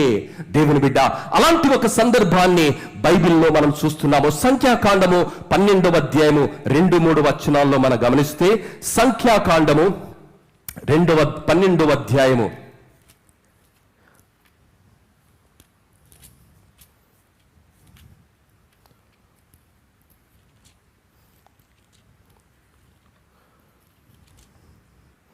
సంఖ్యాకాండము 12వ అధ్యాయము 2-3 వచనాలు. వారు మోషే చేత మాత్రమే, మొదటి వచనం, మోషే కూషు దేశపు స్త్రీని పెళ్లి చేసుకుని ఉండెను గనుక అతడు పెళ్లి చేసుకుని ఆ స్త్రీని బట్టి మిరియాము అహరోను అతనికి విరోధముగా మాట్లాడి, ఎవరన్నా వీళ్ళు? తోడబుట్టినోళ్ళు, ఒకే రక్తం పంచుకున్నారు, ఒకే కడుపులో నుండి బయటకు వచ్చారు. ఆ తోడబుట్టిన వారు తమ్ముణ్ణి దేవుడు ఆశీర్వదిస్తుంటే, తమ్ముడు యాకోబుని దేవుడు దీవిస్తుంటే, ఆ చిన్నవాణ్ణి దేవుడు ఉన్నత స్థితిలోనికి నడిపిస్తే, ఏదో ఒక అక్కాసు మనసులో పెట్టుకొని ఒక దేవుని చేత అభిషేకించబడినటువంటి వారని, రాజరికాన్ని వదులుకొని తర్వాత రాజంతటి అయ్యేవాడు స్థితిలోని ఉన్నటువంటి ఈ వ్యక్తి రోషమును బట్టి ఆ అంతఃపురాన్ని కాదని, రాజ సుఖాలను కాదని, దేవుని కొరకు వనవాస జీవితాన్ని సంతోషంగా అనుభవించి, అయ్యా నేను పనికిరానయ్యా, మాట మాంద్యము కలిగిన వాడనని సాత్వికునిగా తన్ను తాను తగ్గించుకొని తన జీవితాన్ని దేవుని కొరకు ప్రాణార్పణంగా పోసినటువంటి ఒక మహాయోధుని పట్టుకొని ఈ తోడబుట్టినటువంటి అన్నా చెల్లి అక్క ఏం మాట్లాడుతున్నారో తెలుసా? వారు మోషే చేత మాత్రమే యెహోవా పలికించినా ఆయన మాత్రమే పలకలేదా అని చెప్పుకొనగా, దేవుని బిడ్డలారా, దేవునితో వారు మాట్లాడుతున్నారు. యెహోవా ఆ మాటను వినెను. మోషే భూమి మీదనున్న వారందరిలో మిక్కిలి సాత్వికుడు. దేవుడు సాక్ష్యం ఇస్తున్నాడు. మీకు ఎంత ధైర్యం అమ్మా, మోషే గురించి మాట్లాడేంత మొండి ధైర్యం మీకు ఎందుకు వచ్చింది? వెంటనే మిరియాము జీవితంలో ఏం జరిగిందో తెలుసా? భయంకరమైనటువంటి వ్యాధి చేత ఆమె మొత్తబడింది. దేవుని బిడ్డ, ఈరోజు నీవు నేను గమనించాలి. ఏ మాట మాట్లాడక ముందు ఒకసారి ఆలోచించాలి. మనం మాట్లాడుతున్నటువంటి మాట ఎవరికి వ్యతిరేకంగా మాట్లాడుతున్నాం? వారితో ఎవరున్నారు? వారిని ఎవరు పిలిచారు? వారిని ఎవరు అభిషేకించారు? వారి జీవితం ఎలా సాగుతున్నది? నిజమే, దొంగలున్నారు. అంత్య దినాలలో అబద్ధ బోధకులు వస్తారు, మోసగాళ్ళు వస్తారు, నటించేవారు వస్తారు. ఇవన్నీ బైబిల్లో రాశారు. వాళ్లకు వ్యతిరేకంగా మాట్లాడితే రాకపోవచ్చేమో, కానీ నిప్పులా బ్రతికేవారు, నిజంగా బ్రతికేవాళ్ళు, రోషంతో బ్రతికేవారు, దేవుని కొరకు జీవితాన్ని అర్పణగా అర్పించినటువంటి వారి గురించి అనాలోచితంగా, ఆవేశంగా, ఆక్రోషంతో మాట్లాడితే నష్టము, కష్టము వస్తుంది, అనారోగ్యము జీవితంలో తాండవిస్తుంది అని చెప్పడానికి ఒక మచ్చుతూనికగా దేవుడు కొన్ని ఉదాహరణలు బైబిల్లో రాయించాడు. దేవుని బిడ్డ, దేవుణ్ణి ప్రేమించేవారు ఆయన బిడ్డల్ని ప్రేమిస్తారు. దేవుణ్ణి ప్రేమించేవారు వాక్యములో రాయబడిన ప్రతి నియమ నిబంధనకు 100% విధేయత చూపించి అడుగులు వేస్తారు. దేవుని బిడ్డ, అయితే మరి అనారోగ్యం వస్తే మరి మనం అందరూ తప్పు చేశామని అర్థం కాదు. కొన్ని సందర్భాలలో శరీరాన్ని బట్టి, వయస్సును బట్టి అనారోగ్యాలు వస్తాయి. కానీ దేవుని సన్నిధిలో మనం ప్రార్థన చేసినప్పుడు, దేవుని సన్నిధిలో మనకు ఒక గొప్ప నిరీక్షణ ఉన్నది. ఆ రోగాన్ని దేవుడు మాయం చేస్తాడు. ఆ రోగములో నుండి దేవుడు స్వస్థతనిస్తాడు. ఆ రోగములో దేవుడు మనకు ఆదరణనిస్తాడు. ప్రార్థనలు ఆలకించి అద్భుతాలను జరిగిస్తాడు. దేవుని బిడ్డ, మరి దేవుని మాటను వ్యతిరేకించి మరి దేవుడు మందిరములో ఎవరు ఏ పని చేయాలో ఆ పని నువ్వు నిరాకరించి అవరోధంగా నిలబడి నీ కొరకు, నీ స్వార్థము కొరకు నువ్వు నడిస్తే వెంటనే మరి ఉజ్జియా జీవితంలో శిక్ష వచ్చింది. కానీ ఇప్పుడు కృపాకాలంలో శిక్ష కొంచెం ఆలస్యంగా రావచ్చు, కానీ 100% వస్తుంది. ఈ మాట with time and date right in your Bible. Definitely God's word will never go in vain. ప్రియులారా, ఈరోజు మన వణికి దేవుని సన్నిధిలో గజగజావనకాలని దేవుని వాక్యము సెలవిస్తుంది. 2వ దినవృత్తాంతము 20వ అధ్యాయం 27వ వచనంలో మనం గమనిస్తే, దేవుణ్ణి మనము ప్రేమించి ఆయన మాటకు విధేయత చూపిస్తే ఆయన మనల్ని హెచ్చిస్తాడు. రెండవదిగా ఆయన మనకు సంతోషాన్ని ఇస్తాడు. దేవుడు అడిగినటువంటి 1-2 చేస్తే సంతోషంగా ఉంటామా? మనం ఏదో 1947లో దేవుడు మాకు ఏదో చెప్పాడండి, ఏదో చేశాడని చెప్పుకుంటూ కూర్చుంటే సంతోషమా? అడిగిన ప్రతిదీ 100% దేవుడు చేయాలి. ఒక చిన్న ఉదాహరణ, ఫంక్షన్కి వెళ్ళామనుకోండి, ఉత్తగా పప్పన్నం తిని మామిడికాయ పచ్చడి వేసుకొని తిని బయటకు వస్తే సంతోషంగా ఉంటామా? ప్రతి డిష్ ముట్టాలి మనం. కడుపు నిండా ఈడి వరకు బిర్యానీ తిన్న తర్వాత ఎవడో వచ్చి, అన్నా మటన్ కర్రీ మస్తుందా అంటే, అరే అట్లనా, కొంచెమే టేస్ట్, కొంచెమే. తప్పకుండా ఎంత నిండున్నా కొంచెం తినాల్సిందే, కొంచెం టేస్ట్ చేయాల్సిందే.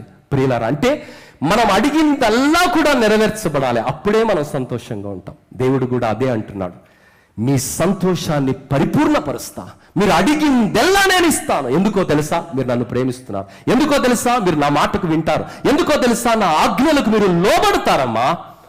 యోహాను సువార్త 16వ అధ్యాయం 24వ వచనంలో దేవుని వాక్యం ఏమని సెలవిస్తుందంటే, యేసు మీ సంతోషము పరిపూర్ణమగునట్లు అడుగుడి మీకు దొరుకును అని దేవుడు చెప్తున్నాడు. అడుగుదాం, సంతోషం పరిపూర్ణం కావాలి. మన బిడ్డల గురించి అడుగుదాం, మన కుటుంబాల గురించి అడుగుదాం, మన కోరికల గురించి అడుగుదాం, మన ఆశల గురించి అడుగుదాం, మన భవిష్యత్తు గురించి అడుగుదాం, మనం దీవించమని అడుగుదాం. దేవుడు ఇస్తానంటున్నాడు. నీ సంతోషము పరిపూర్ణము కావడానికి అడుగయ్యా, నేను ఇస్తాను, ఎంత అడుగుతా అంత నేను ఇస్తానంటున్నాడు. అయితే కండిషన్ ఏంటో తెలుసా? ఫస్ట్ నువ్వు ఆయనను ప్రేమించాలి, బేషరతుగా నువ్వు ఆయనను ప్రేమించాలి. సంపూర్ణమైన సంతోషాన్ని దేవుడిస్తాడు, ఉత్తుత్త సంతోషం కాదండి. మరి రాజకీయ నాయకులు చెప్పే గ్యారంటీల లాంటి మాటలు కాదు, క్షణికానందాన్ని ఇచ్చేది, తాత్కాలికమైన ఉపశమనాన్ని ఇచ్చే మాటలు కాదు, జీవితంలో అక్షరార్థంగా దీవించే మాట, నీ సంతోషాన్ని పరిపూర్ణపరిచే మాట, సంపూర్ణపరిచే మాట. దేవుని వాక్యం ఏమని సెలవిస్తుందంటే, అడుగుడి నేను మీకు ఇస్తాను, మీ సంతోషాన్ని పరిపూర్ణపరుస్తాను అంటున్నాడు. కానీ ఈ రోజుల్లో జరుగుతున్నటువంటి పరిస్థితి ఏంటో తెలుసా? మనం సంతోషంగా ఉండాలని దేవుడు కోరుకుంటున్నాడు, సంపూర్ణంగా ఉండాలని కోరుకుంటున్నాడు. మనము పరిపూర్ణమైనటువంటి జీవితాన్ని ఈ భూమిపైన బ్రతికిన 70-80 సంవత్సరాలు జీవించాలి, సౌభాగ్యముతో, సంతోషముతో, సర్వ సమృద్ధితో బ్రతకాలని దేవుడు ఆశపడుతున్నాడు. అది ఇస్తానని ఆయన అంటున్నాడు, అడగమని కూడా అంటున్నాడు. కండిషన్ ఏంటో తెలుసా? ఆయన మాటలను వినాలి, ఆయనను మనం ప్రేమించాలి. ఈ రోజుల్లో విశ్వాసులకు చాలా కష్టమవుతుంది. యోహాను సువార్త 6వ అధ్యాయం 60వ వచనం చూడండి ఒకసారి. శిష్యులు ఏం మాట్లాడుతున్నారో తెలుసా అక్కడ? యోహాను సువార్త 6వ అధ్యాయము 60వ వచనం. ఆయన శిష్యులలో అనేకులు ఈ మాట విని, ఇది కఠినమైన మాట, ఇది ఎవడు వినగలడని చెప్పుకోనిరి. దేవుడు అంటున్నాడు, నా మాట వినమంటే ఆయన శిష్యులు ఏమంటున్నారు? ఇది కష్టమైన మాట భయ్, ఈ మాట ఎలా వింటాం? మా మనోభావాలు దెబ్బతింటున్నాయి, ఈ మాట ఎలా వింటాం? మాకు కష్టమవుతుందండి, ఎలా వింటాం? దేవుని మాట వినడం మాకు కష్టమవుతుంది, మాకు ఇష్టంగా లేదండి, ఈ మాట వినట్లయితేనే చెవులు గింగురమంటున్నాయి, ఇది సాధ్యమవుతుందా అని ఆ రోజు దేవుని శిష్యులే అన్నారమ్మా. ఈరోజు నీవు నేను అనడమే వింతేం కాదు. మరి ఎందుకు అలా అన్నారంటే, దేవుణ్ణి వారు ఇంకా సంపూర్ణంగా అర్థం చేసుకోలే. దేవుని బిడ్డ, లేఖనములు ఏమి సెలవిస్తున్నాయంటే, యోహాను సువార్త 14వ అధ్యాయం 23వ వచనంలో, ఒకడు నన్ను ప్రేమించిన ఎడల వాడు నా మాటలను గైకొంటాడు. శిష్యులు ఇంకా దేవుని సంపూర్ణంగా ప్రేమించటం లేదు, అందుకనే సంజాయిషులు ఇస్తున్నారు. కోడి కూయక ముందు 3 సార్లు బొంకారు. దేవుని సంపూర్ణంగా అర్థం చేసుకోలే, సంపూర్ణంగా ప్రేమించలేదు. కాబట్టి ఈ మాటలు వినడం కష్టమండి, ఈ మాటలకు విధేయత చూపించడం కష్టమండి, ఇలా జీవించడం చాలా కష్టమండి అని మాట్లాడుతున్నారు. ఈరోజు అనేక మంది విశ్వాసులు వారి జీవితంలో ఆశీర్వాదము లేకుండా బ్రతకడానికి, కష్టములో, నష్టములో, ఇబ్బందికరమైనటువంటి పరిస్థితుల్లో బ్రతకడానికి కారణం ఏమిటంటే, అమ్మో దేవుని మాట చాలా కష్టం సార్, దేవుని మాట ఎవడింటాడు సార్, ఎవరికి సాధ్యమవుతుంది? ప్రియులారా, ఎవరికి సాధ్యమవుతుందని నువ్వు అంటున్నావు, నీకు అసాధ్యమని నువ్వు మాట్లాడాలి. సాధ్యమయ్యే వాళ్ళు, అలా బ్రతికేవారు అనేకులు లోకంలో ఉన్నారు. దేవుడు వారిని ఆశీర్వదిస్తున్నారు, వారి కుటుంబాలను ఆశీర్వదిస్తున్నాడు, సంఘాలను ఆశీర్వదిస్తున్నాడు, జీవితాలను ఆశీర్వదిస్తున్నాడు. ఎవరు ఆ మాటకు విధేయత చూపిస్తే, ఆ రోజు నుండి, అబ్రహాము నుండి ఈ రోజు వరకు దేవుడు ఆశీర్వదిస్తానని దేవుడు వాక్యాలను సెలవిస్తున్నాడు. దేవుని బిడ్డ, దేవుడు యోనాకు ఒక మాట చెప్పాడు. ఏమని చెప్పాడు? నినివే మహాపురానికి వెళ్ళి దాని దుర్గతిని గురించి వారికి బోధించమన్నాడు. యోనా డిప్లొమాట్ పాస్టర్, డిప్లొమాట్, ఒక దౌత్యవేత్త లాంటి ఆయన ప్రవక్త.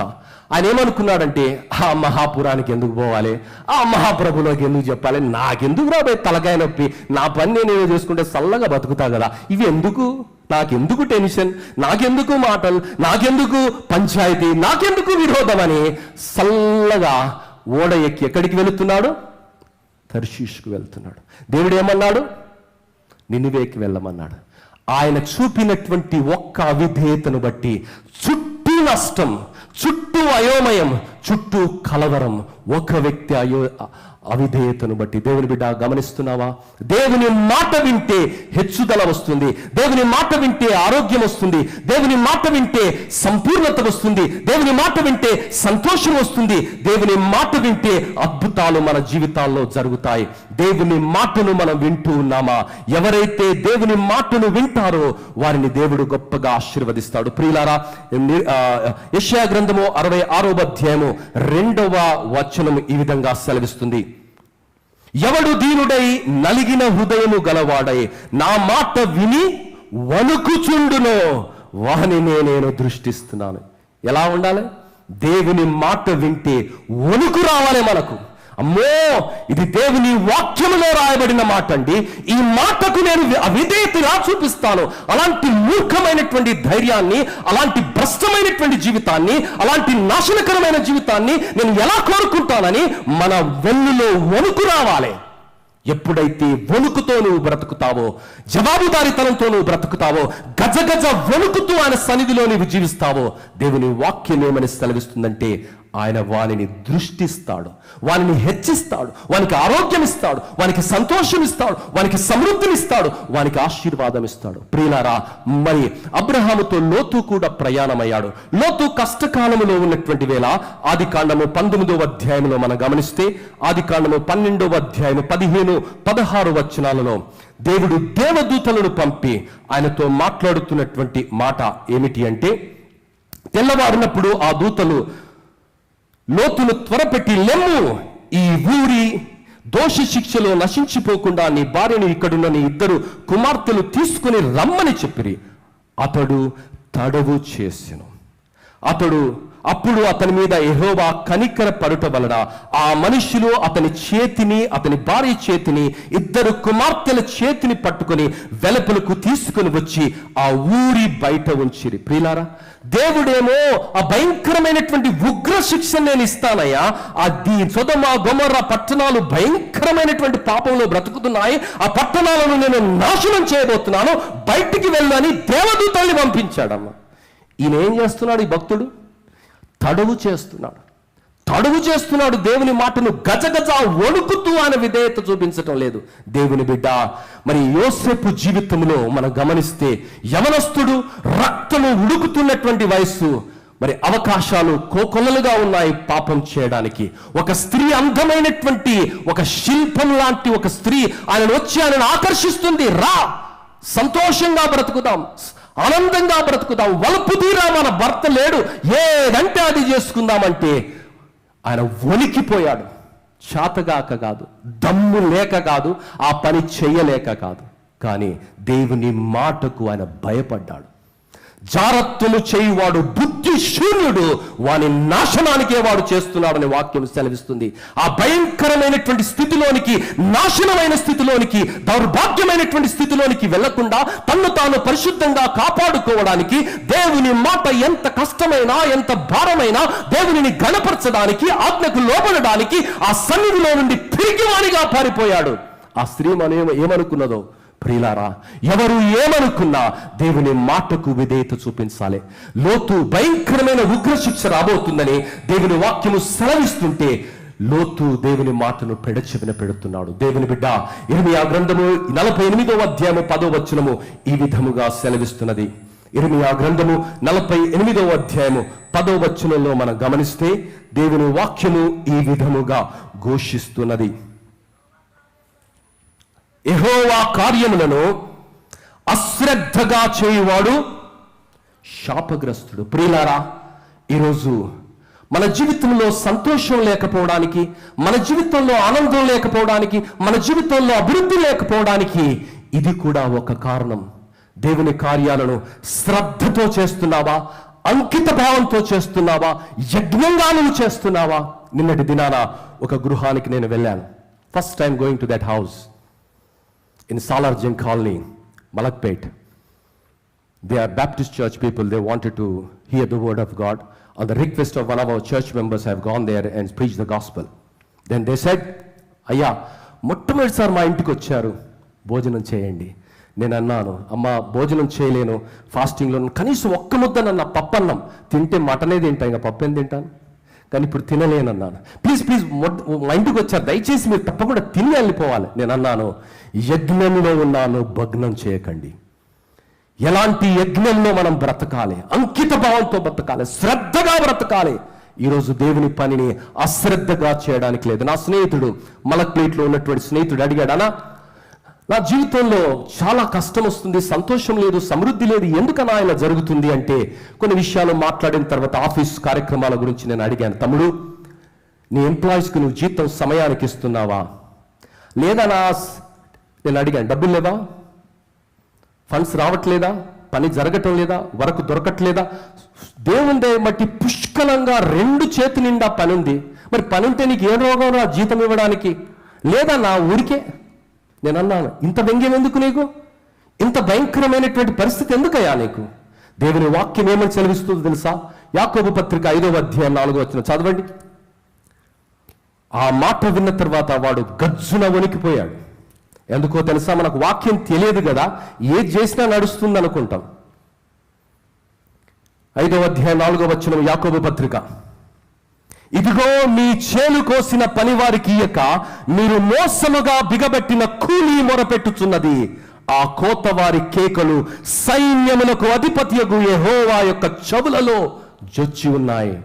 You are not playing with the employees, but you are taking పంగా విత్ గాడ్. దేవునితో నీ విరోధి అవుతున్నావు. అర్థమైందా తమ్ముడు అని చెప్పాను. దేవుని బిడ్డ, కొన్ని తెలుసో తెలియక మనం చేస్తుంటాం, కానీ అవి ఎంత మూల్యాన్ని, ఎంత అపచారాన్ని మనకు ఒడగడతాయో మనం ఊహించలేం. ప్రియులారా, ఎప్పుడైతే ఆ మాటను స్వీకరించి జీవితాన్ని సరిదిద్దుకున్నాడో ఉన్నతమైనటువంటి శిఖరంలోనికి దేవుడు ఆయనను ఆశీర్వదించాడు. దావీదు గురించి దేవుని వాక్యం ఏమంటుంది? 119వ కీర్తన 60వ వచనంలో మనం గమనిస్తే, దావీదును దేవుడు అంతగా హెచ్చించడానికి, దీవించడానికి కలిగినటువంటి కారణాలలో ఒక కారణం ఏమిటంటే 119వ కీర్తన 60వ వచనం, నీ ఆజ్ఞలను అనుసరించుటకు నేను జాగు చేయక త్వరపెడితిని. లోతు ఆలస్యం చేస్తాడు, తడబడుతున్నాడు.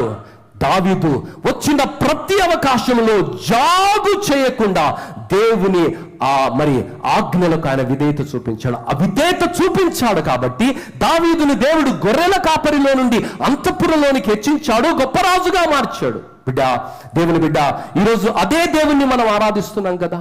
దేవుని మాట వింటున్నామా? దేవుని మాటకు విధేయత చూపిస్తున్నామా? ఎందుకు దీవెనలు రావట్లేదు? ఎందుకు రావట్లేదంటే దేవుని మాట మనం వినట్లేదు. దేవుని మాటలు మనం వినటం లేదు.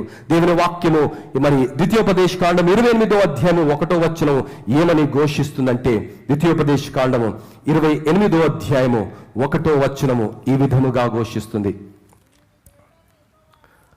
చదవమ్మా.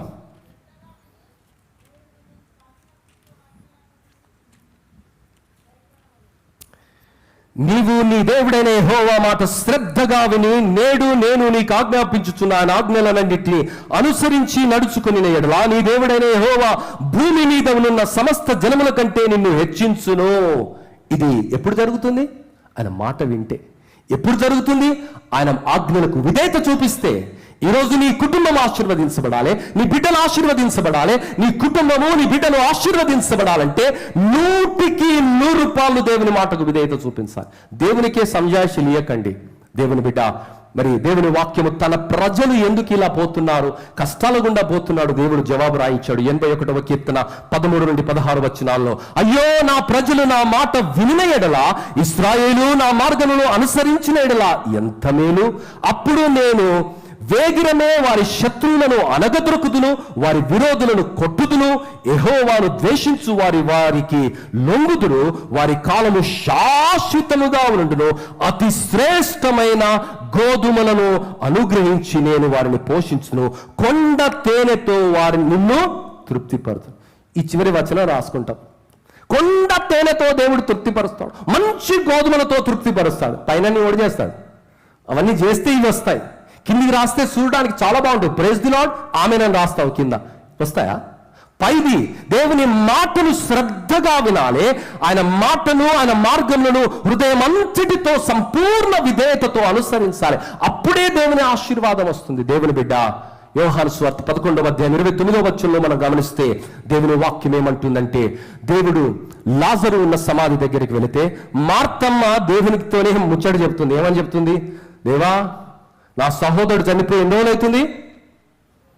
4 దినోగా 4 రోజులు అవుతుంది. ఏమొస్తుంది? దేవుని తెలవదా? కొన్ని సందర్భాల్లో మనం ఎంత అతి తెలివి ప్రవర్తిస్తామంటే దేవునికే విషయాలను వివరించే ప్రయత్నం చేస్తాం. దేవునికి తెలవదా? ఆ రాయి తొలగించమన్న దేవునికి తెలియదా? ఏం చేయబోతున్నాడో ఎరిగిన దేవునికి తెలియదా? చెప్పిన మాటకు విధేయత చూపించడానికి బదులుగా అతి తెలివితో ఆమె మాట్లాడుతున్నది. ఈరోజు చాలా మంది అతి తెలివి చూపించి ఆశీర్వాదాలను పోగొట్టుకుంటున్నారు. ఆ అతి తెలివితోనే వారి జీవితాలు వల్లకాడుగా మారుతున్నాయి. ఆ అతి తెలివితోనే వారి చుట్టూ ఉన్న వారికి వారు ప్రమాదంగా పరిగణిస్తున్నారు. దేవుని మాటను 100% విధేయత చూపించాలి. దేవుని బిడ్డ, యోహాను సువార్త 10వ అధ్యాయం 22వ వచనంలో ఒక అధికారి దేవుని దగ్గరికి వచ్చి చాలా విధేయతతో ఆయన ప్రలమిల్లి ఆయన ప్రార్థన చేస్తున్నాడు. కానీ ఆయన దేవుని మాటకు విధేయత చూపించలేకపోయాడు. కారణం ఏంటో తెలుసా? ఆయన మిగుల ఆస్తి గలవాడు కనుక ఆయన వ్యసన పడుతూ ఏడుస్తూ దుఃఖపడుతూ దేవుని సన్నిధిలో నుండి వెళ్ళిపోయాడు. కారణం ఏమిటంటే ఆయన ఆస్తి ఆయనకు అవరోధంగా ఉన్నది. ఆయన ఆస్తి ఆయనకు నష్టాన్ని కష్టాన్ని కలిగించింది. ఈరోజు మన తెలివి, మన జ్ఞానము, మన అనుభవము, మన పరిచయాలు, మన బంధుప్రీతి మన జీవితంలో శాపంగా మారే పరిస్థితి ఉన్నది. దేవుని మాటకు విధేయత చూపించకపోతే, విధేయత చూపిస్తే ఆశీర్వాదం వస్తుంది. You may be politically correct, you may be diplomatically correct, you may be correct socially in a political language, but when it comes to God, God is looking at our heart. దేవుని బిడ్డ, ఈరోజు దేవుని వాక్యం ఏమంటుందంటే మొదటి దినవృత్తాంతములు 29వ అధ్యాయము 12వ వచనము ఈ విధముగా సెలవిస్తున్నది. ఐశ్వర్యమును గొప్పతనమును నా వలన కలుగును, నీవు సమస్తమును ఏలువాడవు, బలమును పరాక్రమును నీ దానమును హెచ్చించువాడవు, అందరికి బలము ఇచ్చువాడవు నీవే. దేవుడే నీకు బలాన్ని ఇస్తాడు, దేవుడే నీకు హెచ్చింపునిస్తాడు, దేవుడే నీకు ఆశీర్వాదాన్ని ఇస్తాడు. ఎవరో దయా దాక్షిణ్యాల మీద, భిక్షల మీద బ్రతకడానికి నీకు నాకు అవసరం లేదు. దేవుడు తగిన కాలమందు నిన్ను హెచ్చిస్తాడు. ఆయన సన్నిధిలో ఆయన మాటను వినటం అనేది మనం నేర్చుకోవాలి. ఎందుకండి మన జీవితాల్లో ఆశీర్వాదాలు రావటం లేదు తెలుసా? దేవుని వాక్యము లేవీ కాండము 26వ అధ్యాయములో, లేవీ కాండము 26వ అధ్యాయము 18 నుండి 21 వచనాలు నేను చదువుతుండగా, ఇది కొత్త బైబిల్, ఇంకా పేజెస్ అవి నలగలే కొంచెం, అందుకే it takes little bit of time, అంతే. Please bear with me. ఇవన్నీ సంభవించిన మీరింకా నా మాట వినని ఎడల, ఇవన్నీ సంభవించినను మీరింకా నా మాటను వినని ఎడల, నేను మీ పాపములను బట్టి మరి 7 అంతలు మిమ్మలను దండించదును. మీ బల గర్వమును భంగపరిచి ఆకాశము ఇనుము వలెను భూమి ఇత్తడి వలెను ఉంచదును. మీ బలము ఉడిగిపోవును, మీ భూమి ఫలింపకుండును, మీ దేశ వృక్షములు ఫలింపకుండును. మీరు నా మాట విననొల్లక నాకు విరోధముగా నడచిన ఎడల నేను మీ పాపములను బట్టి మరి 7 అంతలుగా మిమ్మలను బాధించేదను. ఇవి దేవుడు మాట్లాడుతున్న మాటలు. ఈ మాటలు చదవాలి బైబిల్లో. ఏదో ఒక మంచి మాట, క్యాలెండర్లో ఉన్న మాట, ఈ రోజులో ఉన్నటువంటి వాగ్దానం బ్రదర్ అని చెప్పుకుంటే జీవితంలో ఆశీర్వాదం రాదు. దేవుణ్ణి ప్రేమించకపోతే, ఆయన ఆజ్ఞల్లో నడవకపోతే, ఆయన మాటకు విరోధంగా బ్రతికితే 7 అంతలా మరి శాపాన్ని తరతరాలకు మూట కట్టుకుంటామని దేవుని వాక్యమే చాలా ఖచ్చితంగా మాట్లాడుతున్నది. దేవుని బిడ్డ, యోహాను సువార్త 2వ అధ్యాయం 5వ వచనంలో మరియా ఆ సేవకులను చూస్తూ ఆమె మాట్లాడుతున్నటువంటి మాట ఏమిటో తెలుసా? మరియా ఆ సేవకులను చూస్తూ మాట్లాడుతున్నటువంటి మాట ఏమిటంటే, ఆయన మీతో చెప్పినది చేయుడి. ఆయన ఏం చెప్పాడు? నీళ్లు పోయమన్నాడు, నీళ్లు పోశారు. ముంచి తీయమన్నాడు, ఏమైంది? అది ద్రాక్షారసమైంది. నీ జీవితంలో అతి స్వల్పమైన విషయాలు చేస్తే అద్భుతాలు చూస్తావు. దేవుని బిడ్డ, ఎంతమంది ఊర్లలో, అంటే నేను దేవరకొండ నుంచి వచ్చాను, ఇలా దాదాపు చాలామంది తెలంగాణలో నా చిన్నతనంలో స్టీల్ సామానమో అని వచ్చేవాళ్ళు తెలుసా? మీకు కూడా తెలుసు. ఆ స్టీల్ సామానంలో ఏం చేస్తుండే? నేను ఎప్పుడు వండర్ అవుతుండే, అరే వీడికి ఏం తెలియలేదా? బట్టలు తీసుకొని కొత్త కొత్త తల మెరిసే గిన్నెలు ఇచ్చిపోతాడు, ఆ స్టిక్కర్ కూడా పోతుంది దాని మీద. ఇంకేం తెలియలేదా? పాత బట్టలు తీసుకొని కొత్త బట్టలు ఇస్తాడు అని అనుకునే, అదొక వ్యాపారం, ఎక్స్చేంజ్ ఆఫర్. దేవుడు ఏమంటున్నాడు? నీవు నా మాట విని నేను చెప్పింది నువ్వు చేస్తే ఎక్స్చేంజ్ ఆఫర్లో నేనేమిస్తా? నీళ్ళు ఇస్తే ద్రాక్షారసం ఇస్తా. 5 రొట్టెలు 2 చేపలు ఇస్తే ఓ గొప్ప ఆశీర్వాదంగా మారుస్తా. ఒక్క పూట రొట్టె ఇస్తే 3.5 సంవత్సరాలు పోషిస్తా. ఇంత గొప్ప దీవెనలు ఇస్తా ఎక్స్చేంజ్ ఆఫర్లు. అంటే మనంతా మరి ఏమనాలో నాకే అర్థం అవ్వట్లేదు. చాలా సందర్భాల్లో దేవుని మాట వినటం లేదు, అందుకే ఆశీర్వాదాలు రావట్లేదు, అందుకనే జీవితంలో అద్భుతాలు జరగటం లేదు. దేవుని బిడ్డ, సార్దీసు సంఘముతో ప్రకటన గ్రంథము 3వ అధ్యాయము 2వ వచనంలో దేవుడు వాబోతున్నటువంటి విషయం ఏంటో తెలుసా? ప్రకటన గ్రంథము 3వ అధ్యాయము 2వ వచనంలో మొదటి నుంచి నేను చదువుతాను. సార్దీసులో ఉన్న సంఘపు దూతకు ఇలాగు రాయము, 7 నక్షత్రులను 7 ఆత్మలను గలవాడు చెప్పు సంగతులు ఏమనగా, నీ క్రియలను నేను ఎరిగిందును. ఏమనగా, జీవించుచున్నానన్న పేరు మాత్రమే ఉన్నది గాని నీవు మృతుడవే.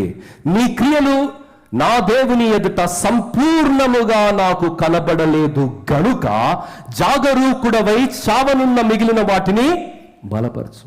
దేవుని బిడ్డ, God is giving a warning. ఈ మధ్యకాలంలో ఒక ఎమ్మెల్యే గారు చనిపోయింది. టీవీలలో చాలా మంది అన్నారు, ఆమె మృత్యువు ఆమెను వెంటాడిందండి. 10 రోజుల ముందే ఒక జలకొచ్చింది ఆమెకు, కానీ ఎందుకు అలక్ష్యంగా ఉన్నది? అయ్యో పాపం చనిపోయిందని మనుషులు మాట్లాడుతున్నారు. ప్రియులారా, ఈరోజు దేవుడు మనకు జలకిస్తున్నాడు. సావనై ఉన్నటువంటి వారిని సరి చేసుకో. నీ జీవితం పరిపూర్ణంగా సంపూర్ణంగా నా ఎదుట లేదు, నా మాటను నీవు పెడచెవిన పెడుతున్నావు, భయంకరమైన స్థితి నీ జీవితంలోనికి కుటుంబంలోనికి రాబోతుంది అని దేవుడు హెచ్చరిస్తున్నాడు. వినడానికి ఓపికందా? సరి చేసుకోవడానికి నిబద్ధత ఉందా? జీవితాలను కట్టుకోవడానికి మనస్సాక్షితో ఉన్నామా అన్నది దేవుడు మనల్ని అడుగుతున్న ప్రశ్న. దేవుని బిడ్డ, అపోస్తులుడైనటువంటి పౌలు తన జీవితాన్ని దేవుని కొరకు సమస్తాన్ని ఆయన నష్టంగా ఎంచుకున్నాడు. ఫిలిప్పీలకు రాసిన పత్రిక 3వ అధ్యాయం 7వ వచనంలో మరి అపోస్తులుడైనటువంటి పౌలు పలుకుతున్నటువంటి మాట ఏమిటంటే, ఫిలిప్పీలకు రాసిన పత్రిక 3వ అధ్యాయం 7వ వచనం ఈ విధంగా సెలవిస్తుంది, ఆయనను ఏవేవి నాకు లాభకరములై ఉండెనో వాటిని క్రీస్తు నిమిత్తము నష్టముగా ఎంచుకొని, దేవుని కొరకు నష్టంగా ఎంచుకున్నాడు, పెంటగా ఎంచుకున్నాడు. దేవుని కొరకు జీవితాన్ని ధారపోసాడమ్మా. ఈరోజు దేవుణ్ణి అలా ప్రేమిస్తున్నావాను? దేవుడు నేను దీవించాలంటే ఎలా దీవిస్తాడు?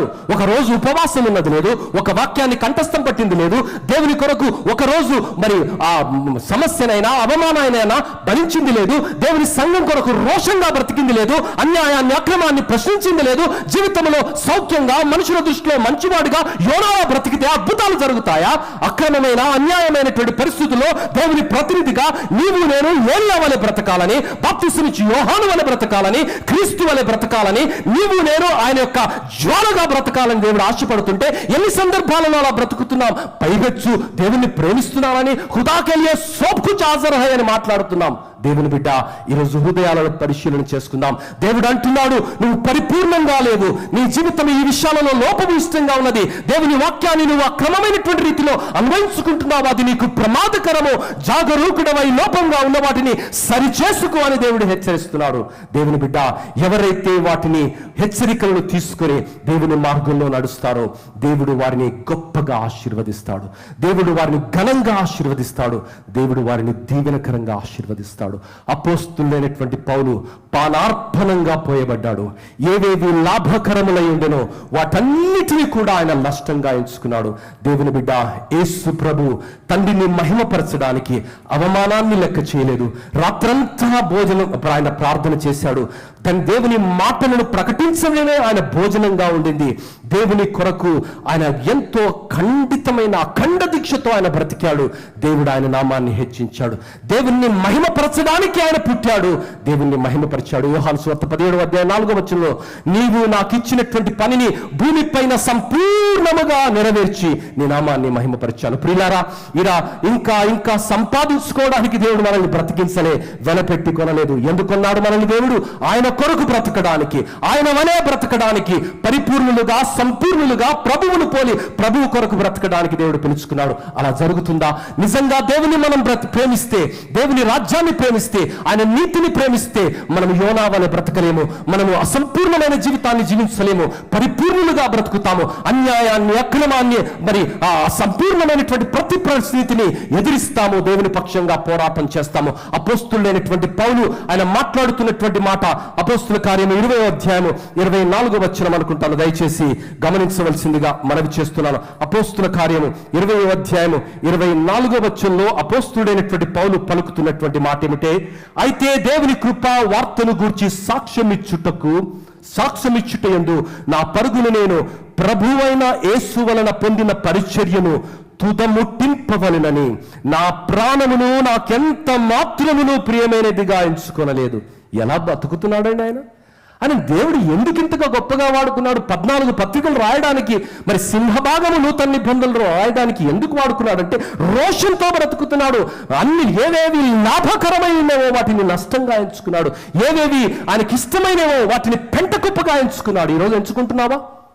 నీ ఈగోను ముడితే, నీకు నచ్చింది ముడితే తాండవించిపోతున్నావు, ఊగిపోతున్నావు, ఉగ్రుడైపోతున్నావు. అయ్యో దేవుని బిడ్డ, దేవుడు మనల్ని హెచ్చించాలంటే, దేవుడు మనల్ని దీవించాలంటే, దేవుడు సంతోషంతో మనల్ని నింపాలంటే మరణము వరకు మనం నమ్మకంగా ఉండాలి. మరణం వరకు దేవునికి ఇష్టమైన పనులు మనం చేయాలి. దేవుని బిడ్డ, మరి ప్రకటన గ్రంథము 12వ అధ్యాయం 11వ వచనం సెలవిస్తుంది, మరణము వరకు నీవు నమ్మకంగా ఉండు, నీకు ఏమిస్తానంటున్నాడు దేవుని బిడ్డ. ఎవడికి పడితే వాడికి రాదు జీవకిరీటం, ఎవరు చచ్చిపోతే RIP అని రాస్తావు. No, it will not be given to them, but who are faithful till the end made God happy. దేవుడు మోషే గురించి మాట్లాడాడు, దావీదు గురించి మాట్లాడాడు, జకరియా గురించి మాట్లాడాడు, బాప్తిస్మ యోహాను గురించి మాట్లాడాడు, మరి అబ్రహాము గురించి మాట్లాడాడు, యోబు గురించి మాట్లాడాడు, ఎస్తేరు గురించి మాట్లాడాడు, మొర్దెకై గురించి మాట్లాడాడు. నీ గురించి కూడా మాట్లాడతాడు. ఒకరోజు నీ సాక్ష్యం గురించి కూడా దేవుడు మాట్లాడతాడు. ఆ రోజు ఏం మాట్లాడతాడు? నన్ను ప్రేమించే బిడ్డే అని మాట్లాడతాడా?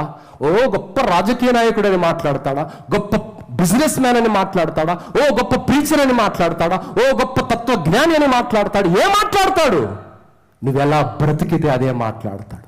అపోస్తుడైన పౌలు రోషంగా బ్రతికాడు, సమస్తాన్ని పెంటగా ఎంచుకొని బ్రతికాడు. అందుకనే మంచి పోరాటము పోరాడి తిని, నా పరుగును కడముట్టించి తిని, విశ్వాసమును కాపు. ఈరోజు పోరాటాలున్నాయి క్రైస్తవ జీవితంలో, ఆరాటాలున్నాయి, అవమానాలున్నాయి, నిందలున్నాయి, మరి నష్టాలున్నాయి, కష్టాలున్నాయి. అయినా పర్వాలేదు, రోషంగా బ్రతుకు. యేసయ్య నీ కొరకు నష్టం అనుభవించలే, పిడుగుతులు అనుభవించాలి, శిలువ మరణం అనుభవించాలి. ఆయన కొరకు నువ్వు ఒక్క మాట పడడానికి నీకు ఇష్టం లేదా?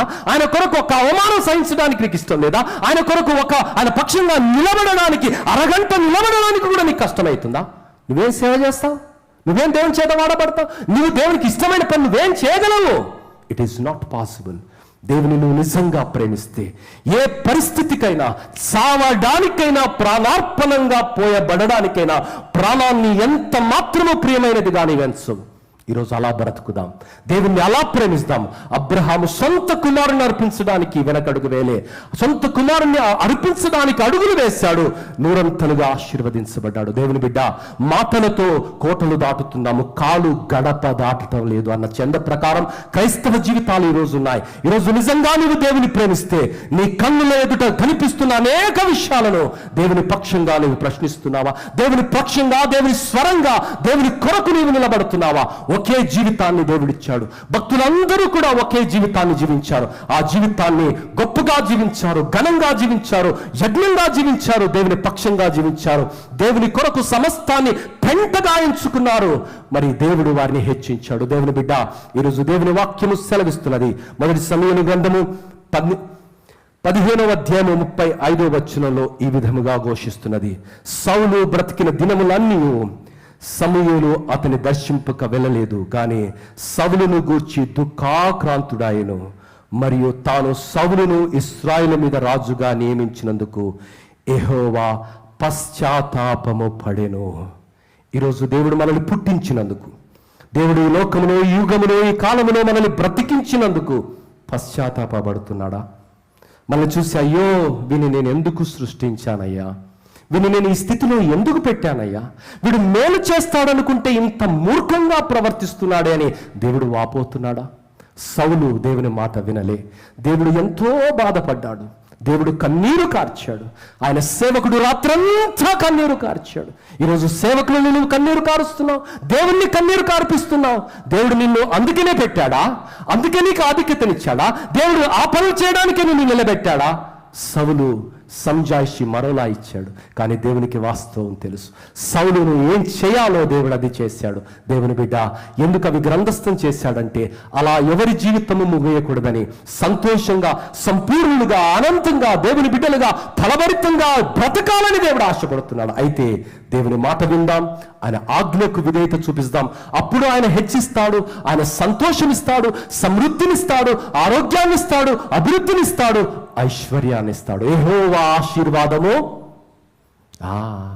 ఈరోజు కోరుకుంటున్నావా? అయితే తల వంచి ప్రార్థన చేయి. దేవా, ఈరోజు నేను నిన్ను ప్రేమిస్తాను స్వామి, ఎంత కష్టమైనా నిన్ను ప్రేమిస్తాను. మనుషులను సంతోషపెట్టడానికి రాజకీయం చేస్తున్నాను. I'm trying to win the favour of people by disobeying your word. But when I do that, what is the amount of calamity that is I'm inviting into my life? I never even expected, Lord. Thank you for speaking to me this morning. ఈరోజు నీ సేవకుని ద్వారా నాతో మాట్లాడినందుకు నీకు వందనాలు. అవును దేవుని బిడ్డ, దేవుని మాటకు నీవు పెడచెవిని పెడితే, అన్యాయాన్ని అక్రమాన్ని నువ్వు సమర్థిస్తూ దేవుని పక్షంగా నిలబడకపోతే దేవుడు ఆయాసపడతాడు. ఆయన ఆయాసపడిన వెంటనే మన పుట్టగతి ఉండదు. సౌలు జీవితంలో దేవుడు ఆయాసపడ్డాడు. ఎక్కడో మారుమూల ఉన్నటువంటి వ్యక్తిని, తప్పిపోయిన గారిదమములను వెతకడానికి వెతికిన వ్యక్తిని దేవుడు హెచ్చించి సింహాసనాధీనుడిగా చేస్తే, అంతఃపురంలో కూర్చోబెడితే, అమాలేకులను నాశనం చేయమని ఆజ్ఞయిస్తే ఆ మాటను బేఖాతరు చేసి బ్రతికాడండి.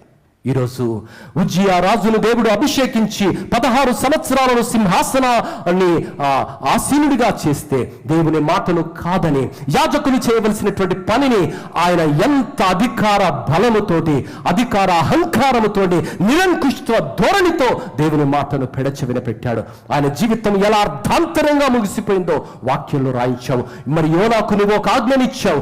ఆజ్ఞనిచ్చ పెడచెవిన పెట్టిన కారణాన్ని బట్టి, యోనా తప్పుడు మార్గంలో వెళ్ళిన కారణాన్ని బట్టి ఎంత నష్టము, ఎంత కష్టము, ఎంత గొప్ప తుఫాను కారణమయ్యాడు. అయ్యో, ఈరోజు అనేకుల జీవితాలు కన్నీరుమయం కావడానికి, అనేకుల జీవితాలలో కలవరం నింపడానికి దేవుని మాటకు అవిధేయత చూపించే యోనాల వలె నీవు ఉన్నావా? అయ్యో, జీవితాన్ని సరిచేసుకుందాం. దేవుడు సార్దీసు సంఘాన్ని ప్రేమించి దూత ద్వారా పలికించిన మాట, నీలో లోపంగా ఉన్నవి సరిచేసుకో, జాగరూకుడవై ఉండు. ఆ రోజు లోతును దేవుడు త్వరపెట్టాడు, దేవదూతలను పంపి త్వరపెట్టాడు. ఆయన త్వరపడలే. ఆయన ఇంకా అలసత్వం చూపిస్తున్నాడు. ఆయన జాగు చేస్తున్నాడు. భార్య ఉప్పు స్తంభం అయిపోయింది. పిల్లలతో ఏ తండ్రి చేయకూడనటువంటి అమానుష కార్యాన్ని చేసి అంత పాపాన్ని ఒడగట్టుకున్నాడు. ఇశ్రాయేలుకు వ్యతిరేకమైనటువంటి జనాంగాలకు ఆయనే జన్మనిచ్చాడయ్యా. ఎంత విచారం, ఎంత విచారం. ఈరోజు దేవుని వాక్యాన్ని చదువుదాం, తెలుసుకుందాం. This is theocracy, not democracy, not autocracy, not bureaucracy. This is theocracy. ప్రభు దేవుని పరిపాలననే సంఘములో జరగాలి. దేవుని ఇష్టమే సంఘములో జరగాలి. దేవుని ఆజ్ఞలే సంఘములో నెరవేర్చబడాలి. దేవుని మాటకే పెద్దపీట సంఘములో వేయాలి. లోకంలో చెప్పబడే ఏ మాట కూడా దేవుని దృష్టిలో చెల్లదు. గమనిస్తున్నావా? ఈరోజు అలా బ్రతికితే దేవుడు మనల్ని ఆశీర్వదిస్తాడు. పరలోకమందున్న మా మంచి తండ్రి, ఈరోజు దేవుని ఆశీర్వాదాలు పొందుకోవాలంటే దేవుణ్ణి మేము ప్రేమించాలి. ప్రేమించే వారిలో ఒక లక్షణం ఆయన మాటకు విధేయత చూపటం, ఆయన ఆజ్ఞకు లోబడి ఉండటం. ఈరోజు చాలా ప్రస్ఫుటంగా నీవు మాతో మాట్లాడావు ప్రభా, నీకు వందనాలు. నిన్ను ప్రేమిస్తున్నానని మాటలతో ఆ రోజు సౌలు మాట్లాడాడు, ఉజ్జియా మాట్లాడాడు, ప్రవక్త అయినటువంటి యోనా మాట్లాడాడు. వారి జీవితాలు మరోలా ఉన్నాయి. లోతును నువ్వు అంత గొప్పగా ఆశీర్వదిస్తే నీ మాటను బేఖాతరు చేసి తడబడ్డాడు, తబ్బిబ్బైపోయాడు. ఆఖరికి జీవితమే గల్లంతైపోయింది. ఈరోజు ప్రభా, ఆ వాక్యాలు మేము చదువుతున్నప్పుడు ప్రభా, యెషయా గ్రంథము 66వ అధ్యాయము 2వ వచనంలో 2వ భాగంలో నువ్వు సెలవిచ్చినట్టుగా, ఎవడు నా మాట విని దీనుడై వణుకుచూ విధేయత చూపిస్తాడో వానిని దృష్టిస్తానన్నావు.